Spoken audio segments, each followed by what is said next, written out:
આ તરફ અમરેલીના બહુચર્ચિત લેટર કાંડમાં પાયલ ગોટી આરોપીની જેમ જેલવાસ ભોગવીને વિજેતાની જેમ જેલમાંથી બહાર આવ્યા।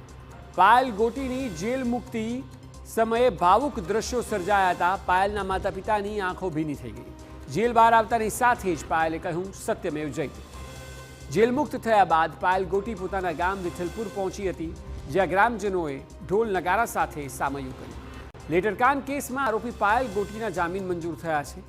ધારાસભ્યને બદનામ કરવાના ઈરાદે તૈયાર કરેલા લેટર કાંડમાં કુલ 4 આરોપીઓ હતા, જેમાં લેટર ટાઈપ કરવામાં પાયલ ગોટીની ભૂમિકા સામે આવી છે।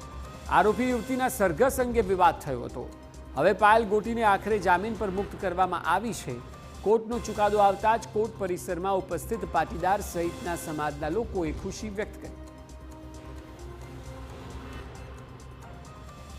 સરઘસ કોઈ કાળે વ્યાજબી નથી।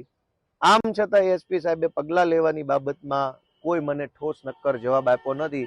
સરકારી બાંહેધરી આપી છે, જે સરકારી શબ્દો હોય, સરકારી ભાષામાં કીધું કામ કરશું તેમ કરશું, પણ આજે બેન છૂટે છે એ વાતની ખુશી સાથે બેનનું સરઘસ કાઢનારાઓ હજુ ખુલ્લા ફરે છે, એના ઉપર કઈ કાયદો પડ્યો નથી, એ વાતનું દુઃખ પણ છે। સામાજિક સંસ્થાઓના આગેવાનોના પ્રયાસોથી આ દીકરીને જે અન્યાય થયો તેને લઈને આજે અમે જામીન મળ્યા બદલ દીકરીની લડાઈને અમે જીતમાં અનુભવીએ છીએ। ત્યારે જે ગુજરાતમાં આ બનાવ ન બને તેની તકેદારીના ભાગરૂપે દરેક સમાજ આવી કોઈ ભૂલો ના થાય એના માટે જાગૃત રહે। નામદાર સેશન્સ કોર્ટમાં અમે એક જે બેલ એપ્લિકેશન ફાઇલ કરી હતી, એના આધારે નામદાર સેશન્સ કોર્ટે 15,000 રૂપિયાના જામીન ઉપર બેનને મુક્ત કર્યા છે। આ એનો જેલ મુક્તિનો ઓર્ડર છે। જે પ્રમાણે અત્યારે દીકરી હજી બહાર આવી રહી છે, એની માનસિક મનોદશા એને થોડી સેટ થવા દો। મીડિયાના મિત્રોને આપ સૌના માધ્યમથી ગુજરાતની પ્રજાનો હું ધન્યવાદ માનું છું, કારણ કે જે પ્રમાણે આખું એ સોશિયલ મીડિયા અને મીડિયાના માધ્યમથી યુદ્ધ ચલાવ્યું, સરકારને જે દબાણ ઊભું કર્યું, જે પ્રક્રિયાના ભાગરૂપે આજે જામીન મળવાની હતી, એ જ પ્રક્રિયાના ભાગરૂપે આજે કોર્ટમાંથી નામદાર જજે જે જામીન આપ્યા ને એના ભાગરૂપે દીકરી આજે બહાર આવી છે। તો લેટરકાંડમાં યુવતીના સરઘસ બાદ અમરેલી જિલ્લામાં સંગ્રામ જામ્યો હતો। કોંગ્રેસ અને ભાજપ પાયલ ગોટી મુદ્દે આમને સામને આવ્યા હતા।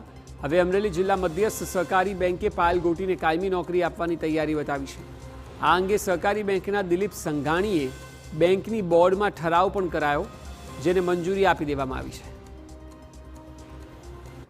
આગ્રહપૂર્વક બધા જ ભાઈઓને વિનંતી કરી હતી કે જો આ બેનને બેંકની અંદર જોબ આપવામાં આવે અને કાયમી નોકરી આપવામાં આવે તો એમનું ઘરનું ગુજરાન ચલાવવા માટે જે સ્ત્રી છે, કોઈ પણ મહિલા છે, ઘરની બહાર નીકળતી હોય ત્યારે એમના ઘરની પરિસ્થિતિ અને એમના જીવન માટે પોતે સ્વનિર્ભર આત્મનિર્ભર બનવા માટે કંઈક કરતી હોય છે, તો એના માટે બોર્ડે આ નિર્ણય લીધો। એટલે અમે બોર્ડના મહિલા પ્રતિનિધિઓ તરીકે પણ એમના આખા બોર્ડનો ખૂબ ખૂબ આભાર માનીએ છીએ અને બેંકના ચેરમેન દિલીપભાઈ સંઘાણીએ જે પ્રસ્તાવ મૂક્યો એમને સર્વાનુમતે બોર્ડે મંજૂરી આપી છે।